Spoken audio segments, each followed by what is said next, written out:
Frédéric Bouche, maire de Villeparisis. Le budget a été voté avec les chiffres dont vous allez nous parler.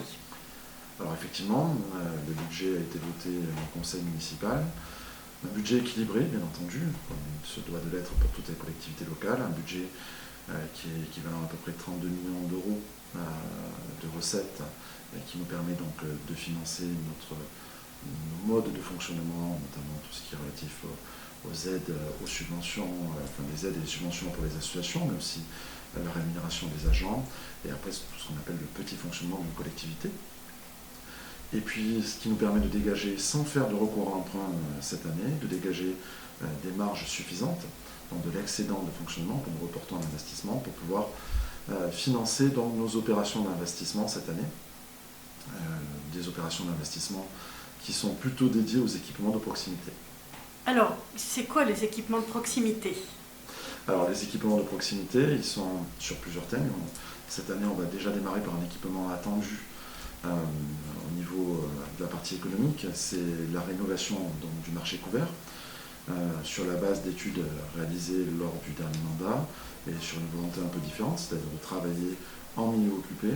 Nous souhaitons, en milieu occupé, c'est l'idée de ne pas déplacer temporairement le marché, puisqu'il y aurait à ce moment-là un risque, et un risque à la fois pour les commerçants, mais aussi pour les usagers du marché, c'est-à-dire de perdre l'habitude de venir sur ce marché-là.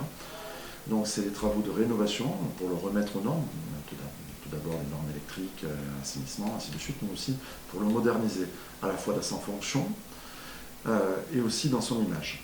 Donc il va être refait totalement ?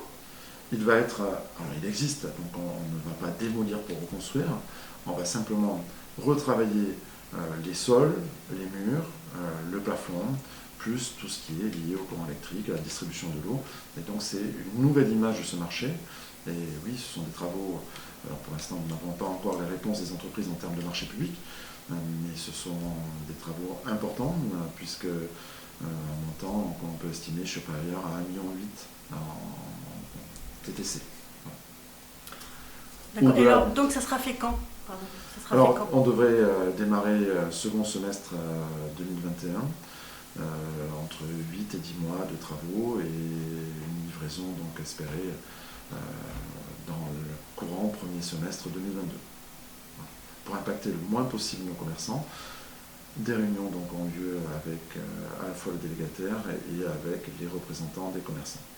Au-delà de ça, donc sur la partie travaux et d'équipements, on va travailler aussi sur les équipements sportifs. Une première année de mandat pleine, c'est-à-dire que nous maîtrisions avec notre propre exercice budgétaire, puisque, pour rappel, en 2020, ayant été élu au mois de juin et ayant pris nos fonctions en juillet et août, nous ne pouvions pas faire un budget qui nous serait propre au mois de septembre. Par contre, nous avons demandé au service de commencer à travailler selon nos orientations. Et là, l'année 2021 est vraiment relative à nos orientations budgétaires et à ce que nous avons proposé dans le programme. Donc, dans le cadre du programme, nous avions inscrit la rénovation de la piste de BMX, ce que nous allons faire et mettre en œuvre pour la première partie de cette piste. Un équipement là aussi pour lequel il y a besoin de retravailler sur les normes et notamment les conditions de départ. C'est important puisque aujourd'hui ils ne peuvent pas prétendre, les usagers ou l'association qui travaille, l'association sportive qui est sur cet équipement-là, ne peut pas prétendre en fait à l'excellence puisqu'il leur manque quelques conditions techniques leur permettant notamment de travailler sur le départ. On sait que sur le BMX, le départ est un enjeu important. Nous travaillons aussi sur la création d'un nouveau terrain synthétique, donc au stade des Petits Marais, un nouveau terrain synthétique qui est rendu quasiment obligatoire par la réalisation du 3e collège, qui va être face d'ailleurs à ce complexe sportif-là, de manière à pouvoir accueillir les collégiens, et puis nous anticipons, les collégiens donc des 3 collèges villeparisiens, et nous anticipons aussi sur l'arrivée prochaine du lycée, qui sera assez proche aussi, donc de manière à offrir des équipements sportifs pour que la pratique du sport en extérieur puisse se faire pour les collégiens et les futurs lycéens. Des travaux estimés autour de 800 000 euros. avec des financements bien entendu importants de la part de nos partenaires. Alors les 800 000 euros, c'est pour le terrain synthétique? 800 000 euros, c'est pour le terrain synthétique, c'est une estimation, puisque là aussi, nous n'avons pas encore les retours des différentes consultations. Sur la piste de BMX, là aussi, nous avons une estimation autour de 250 000 euros sur cette première tranche, mais là aussi, il faudra qu'on attende les résultats des différents appels d'offres.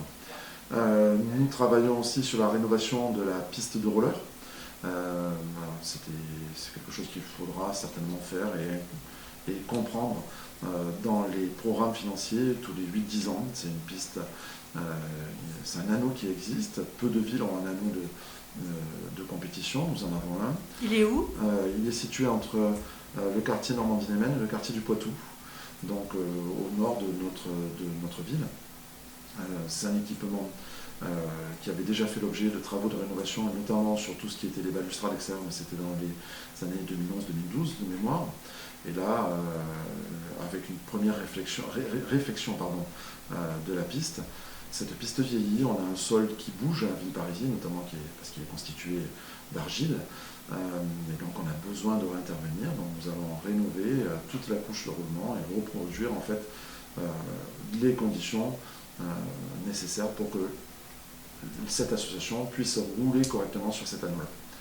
Là aussi, des travaux autour de 200 000 euros, donc qui seront programmés sur l'été. D'accord. Concernant le sportif, un des enjeux aussi pour cette année, c'est de mettre en œuvre les conditions de consultation pour de la maîtrise d'œuvre, donc des architectes, pour la salle de gymnastique dédiée donc à la gymnastique, c'est-à-dire avec des agrès en position fixe. Là, nous avons fini la phase de programme, donc nous pouvons consulter les maîtres d'œuvre. Sur l'attente de ce programme-là, nous pourrons avoir un équipement autour entre 1,4 million et 1,6 million certainement, qui sera pleinement dédié à l'activité gymnastique, qui pourra aussi bénéficier aux 3 collèges et au futur lycée, mais qui permettra pour notre section gymnastique de l'USMV, et prioritairement pour eux, je dirais, de bénéficier enfin d'un équipement à la hauteur de leurs besoins et de leurs attentes. Donc ça, c'est des équipements qui n'existaient pas ou très peu, enfin, qui nécessitaient de la réflexion, de la rénovation, et donc dans lesquels l'équipe municipale a décidé d'investir un maximum. Un maximum, oui, on va investir un maximum. Il n'y a pas que sur ces équipements-là que nous allons investir un maximum. Pour rappel, donc, la salle de gymnastique était déjà prévue dans le cadre du précédent mandat, pour des raisons que j'ai déjà expliquées, notamment liées aux contraintes urbanistiques, elle n'a pas pu se mettre en œuvre. Donc nous la réalisons, mais cela faisait partie de notre programme. La mauvaise surprise, c'était de ne pas découvrir un programme que nous aurions pu réaliser dès le début, c'est-à-dire 2020 ou 2021, qui aurait rythmé financièrement le début de notre mandat. Elle va se faire, mais plus tard. Elle va se faire plus tard, mais elle va se faire en concomitance avec d'autres opérations que nous souhaitons lancer. Et donc sur l'équilibre budgétaire de notre mandat, ce n'est pas forcément une très bonne nouvelle. Parce que nous avons aussi des intentions fortes, au-delà de la construction du groupe scolaire, pour lesquels nous souhaitons là aussi retravailler, et c'est un projet majeur de notre mandat. Il y a aussi la volonté de réaliser un nouveau conservatoire. Donc là aussi, nous lançons dès à présent les études de programmation pour viser, après une phase concours, certainement d'ici la fin d'année, et qui se reportera sur l'année 2022, et une ouverture en 2024 très certainement. Il sera où ce conservatoire? Alors nous travaillons encore sur son positionnement, et notamment nous associerons les membres du conseil de participation citoyenne sur la réflexion, aussi bien du positionnement, mais des attendus, même si le nouveau directeur des affaires culturelles qui vient d'arriver à Villeparisis travaillera avec les services, notamment les services du conservatoire, pour définir les fonctions, et en lien bien entendu avec la maire adjointe en charge de la culture, Christine Janguenet. Mais c'est un projet phare de notre mandat, un projet sur lequel nous savons que nous allons devoir rechercher des financements extérieurs, un projet qui a été chiffré au niveau du plan de relance à hauteur de 6 millions d'euros TTC. Ah oui. oui, c'est un gros projet. Oui. Certainement le second plus gros après la création du groupe scolaire.